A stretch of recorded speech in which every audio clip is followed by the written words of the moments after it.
नग्गल गांव के रहने वाले हैं राकेश कुमार जी। आज मट्टावाला में अपना चुनाव प्रचार करने पहुंचे हैं। उनसे जानते हैं किस तरह का उन्हें जन समर्थन जो है मिल रहा है। नमस्कार राकेश जी। नमस्कार जी। नमस्कार जी। किस तरह का जो है समर्थन आप लोगों को मिल रहा है चुनाव प्रचार में आए हुए हो? भाई साहब, सबसे पहले तो मैं आपका यहाँ आए हो उनका शुक्रिया अदा करता हूँ। ताज जी, मतलब जितना भी हम जैसे भी गांव में गए हैं, जैसे भी मट्टावाली किया हमने, सबका बड़ा प्यार भरा समर्थन मिल रहा है। सब लोग मेरे साथ हैं। तो हमने मुद्दों पे फोकस किया है। जो भी समस्याएं, जैसे रोज़गार की समस्याएं बताई गई हैं, यहाँ पर किसी को नगर निगम में किसी को भी मतलब नौकरी नहीं मिली है। आपके सामने ये उधर पुल देखिए। हमारी माता बहनी 10-12 गांव से जो आती हैं, यहाँ पर गृहिणी आती हैं, घर वाले तो ड्यूटी पे चले जाते हैं लड़के, लेकिन बाद में उनको इतनी परेशानी होती है। उन्होंने ये भी परेशानी बताई है, एक रोज़गार की, और दूसरी ये पुल है जो इसमें कट नहीं है, तो 3-4 किलोमीटर के अंदर पैदल जाना पड़ता है। तो जो हमारे नुमाइंदे के सोए पड़े थे, वो उनको पता नहीं था ये कितनी बड़ी समस्या है। ये सारे जितने भी हमारे भाई हमारे प्रचार में हैं, वो इसी बात के बहनें जिक्र कर रही थी। और परली साइड जो 10 गांव हैं, कोट, बेहड़, दबकोरी, वो गांव तो बेचारे बहुत परेशान। हमने कल उन 3 गाँव में गए, उन्होंने इस पुल का जिक्र किया, क्योंकि अगर बाढ़ ही खेत को खाएगी तो खेत में कुछ नहीं होगा। तो जितने भी यहाँ पर बीमार आते हैं, अधरंग है, जिनको भी अधरंग है, जो भी चला नहीं जाता, वो बेचारे परेशान होके जाते हैं इधर। तो बड़े शर्म की बात है, डूब के मरने वाली बात है कि हमें इतना भी तरस नहीं आया कि लाखों की पब्लिक पूरे भारत से आते हैं यहाँ पर। आपको तो पता है बुंगा में अधरंग के टिक्के लगते हैं यहाँ पर। तो बड़ी शर्म की बात है, कोई बेचारा गरीब परिवार आ गया यहाँ, उसको साधन नहीं मिलेगा। एक तो उतरेगा वो 3 किलोमीटर, कहाँ से जाएगा वो? पहले ही चला नहीं जाता। तो बड़ी शर्म की बात है। ये जिसने भी ये काम किया है, हम तो चाहते हैं कि उसके ऊपर कार्रवाई हो। जो हमारे नुमाइंदे हैं, उनको देखना चाहिए था वो किस लिए बनाए थे हमने। राकेश जी, अगर बात की जाए आपके द्वारा जो पंपलेंट बांटा जा रहा है, उसमें कुछ प्रमुखता से जो समस्याएं हैं उनको आपने उठाया है, चाहे वो लवारिस पशुओं की हो या फिर स्कूलों को अपग्रेड कराना, युवाओं को रोजगार दिलवाना। क्या लगता है पार्षद बनने के बाद कामयाब हो पाओगे? हाँ जी, देखिए जो समस्याएं हैं, जो हमारा मैनिफेस्टो है, हमारी प्राथमिकताएं हैं हमारी। तो हमारी प्राथमिकताएं हैं कि सबसे पहले तो रोज़गार जो फोकस किया जाएगा। रोज़गार की समस्या बहुत गंभीर है। रोज़गार की समस्या बहुत गंभीर है। जैसे कि आपको पता ही है जी कि नगर निगम में कोई भी बच्चा सेट नहीं हुआ है, नौकरी नहीं लगवाई गई है। जैसे हम बेहड़ गए, हमने शाम को मीटिंग किया, और जितनी भी माता बहनें हैं, वो यही था उनका कि जैसे छतें हैं, कच्ची छतों का कोई प्रबंध नहीं, मतलब उनके लिए पक्की छतों के लिए, और रोज़गार के लिए नाम मात्र कोई बच्चा नहीं लगा है। और सारा सीवरेज का पानी एक तालाब में आ रहा है, जिसको गंगा, जिसको हम ख्वाजा बोलते हैं, तो उसको मैला किया जा रहा है। तो बड़े शर्म की बात है, हमारे समाज के कलंक है वो।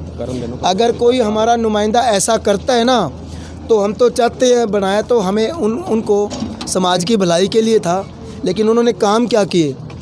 तो वो अपने बिजनेस में ही मस्त हैं।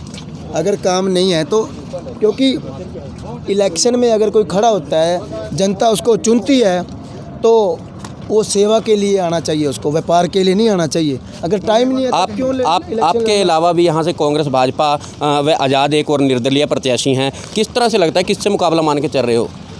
देखिए, हमारा मुकाबला किसी से नहीं है। हम अपने हकों की लड़ाई के लिए लड़ रहे हैं, और हम विजय होंगे, क्योंकि माँ भारती का और उस परमपिता परमात्मा का हमारे ऊपर आशीर्वाद है। जो हमारे 10 गुरु साहिबान हैं, हमने प्रचार ही अपना, जो गुरुओं की फ़ोटोएँ हैं अपने देखी लगी होंगी, तो हम किसी को नुमाइंदा नहीं बनाते। चाहे 2 और पार्टियां हैं, अपने आका हैं उनको नुमाइंदा बनाती है, उनको मेन बनाती है फ़ोटोओं पे, और उनका आशीर्वाद लेती हैं। लेकिन हमने सिर्फ अपने गुरुओं के आशीर्वाद लिया है, और परम पिता परमात्मा को साक्षी मान के तो हमें इलेक्शन जीते पड़े हैं।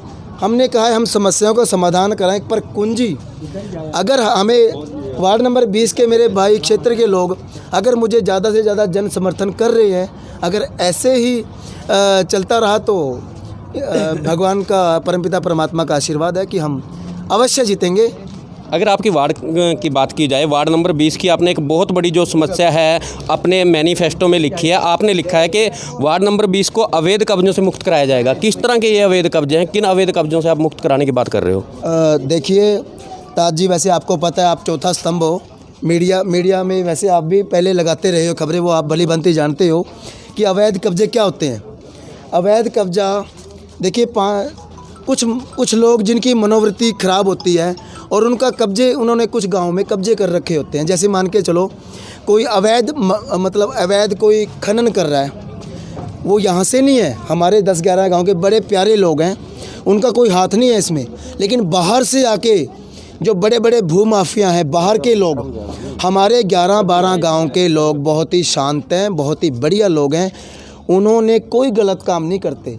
लेकिन बाहर से आके पैसा कमाने के चक्कर में, क्योंकि हमारी ये ग्रीन बेल्ट है, इसको बोलते हैं ग्रीन जोन, इसमें कानून थे, वो कानून चेंज करके 2014 में अब यहाँ पर एक खुदाई का काम कर दिया गया है और हमारा जो पीने का पानी है वो वाटर लेवल बहुत नीचे चला गया है।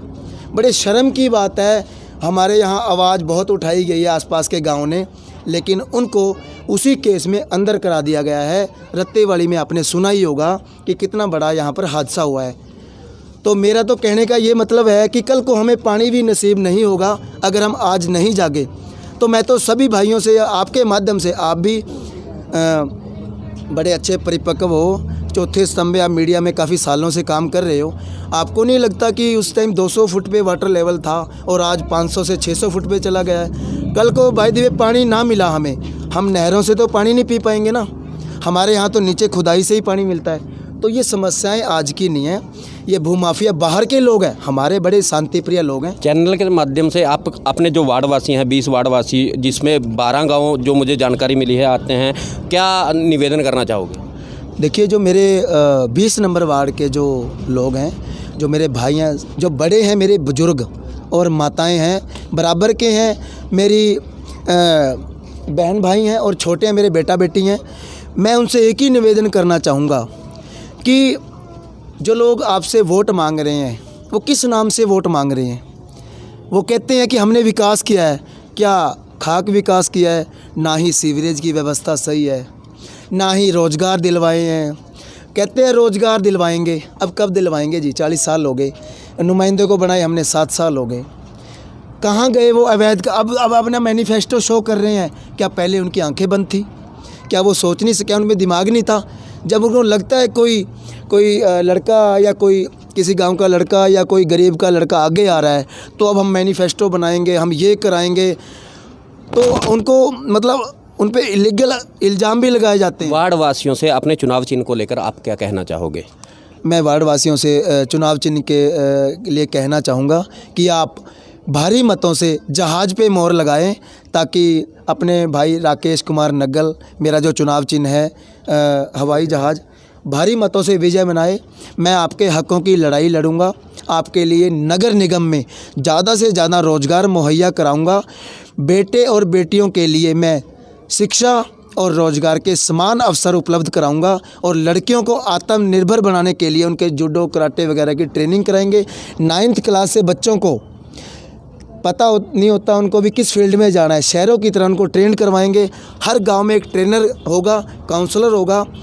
और जैसे ये हमने देखा है पुल, ये पुल में कोई कट नहीं है, 10 गांव के लोग परेशान होते हैं, बेहड़, दबकोरी और कोट, इस गांव के लोग परेशान होते हैं उस बेल्ट के, और इधर से भी, और जो बाहर से लोग वो भी परेशान। हमारा मकसद रहेगा कि हम इसका भी समाधान कराएं बैठ के, और गांव की समस्याएं भाईचारे में बैठकर एक साझाई धर्मशालाएं बनाकर उसमें आपस में बैठकर उन समस्याओं का समाधान करवाएं। तो हमारा तो मकसद यही रहेगा जी। डीसी रेट में? हाँ, डीसी रेट तो है ही है जी। डीसी रेट पे हम ज़्यादा, हमारा ये भी देखो, हमारे वार्ड नंबर 20 में अलीपुर गांव में आज से 3 साल पहले बड़ी बड़ी इंडस्ट्री है यहाँ पर, लेकिन उस इंडस्ट्री पे, पूरे पंचकुला पे बड़े बड़े इंडस्ट्री है जिनके पास बहुत पैसा है, उनका ये है कि हम डीसी स्केल नहीं देंगे, हम उनको 8,000 देंगे। प्रेशर है, वो डीसी स्केल किसी को मिला ही नहीं आज तक। जो डीसी रेट है हमारे यहाँ नथिंग कितना होगा जी, 12,000 तो है ना। लेकिन आप देख लो अलीपुर इंडस्ट्री एरिया में आसपास देख लो, किसी को नहीं मिलता।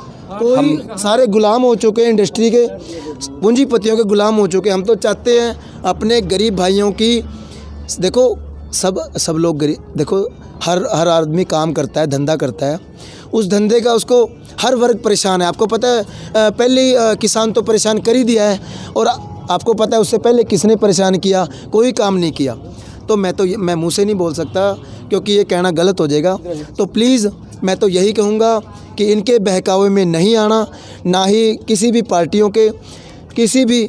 तो ये 4 दिन आपको लालच देंगे, चिकनी चुपड़ी बातें करेंगे, लेकिन इस बार अपने बेटे गांव नग्गल का हूँ मैं, लोकल उम्मीदवार हूँ, आपके हरदम सुख दुख का साथी रहूँगा, कान पकड़ के काम करवा लेना। मैं तो यही समाज सेवा की हैसियत से आपके पास आया हूँ। मेरा कोई राजनीति का कोई मकसद नहीं है, सिर्फ समाज सेवा करना है। तो मेरे को ज़्यादा से ज़्यादा वोटें दिलवाएं और मेरे को विजय बनाएं ताकि मैं आपके हकों की लड़ाई लड़ सकूं। हमारे साथ इस समय मौजूद थे वार्ड नंबर 20 से निर्दलीय उम्मीदवार राकेश नग्गल जी। उन्होंने अपनी बातें विचार जो हैं विस्तार पूर्वक आपके सामने हमारे चैनल के माध्यम से रखे हैं। अब जनता को ये फैसला करना है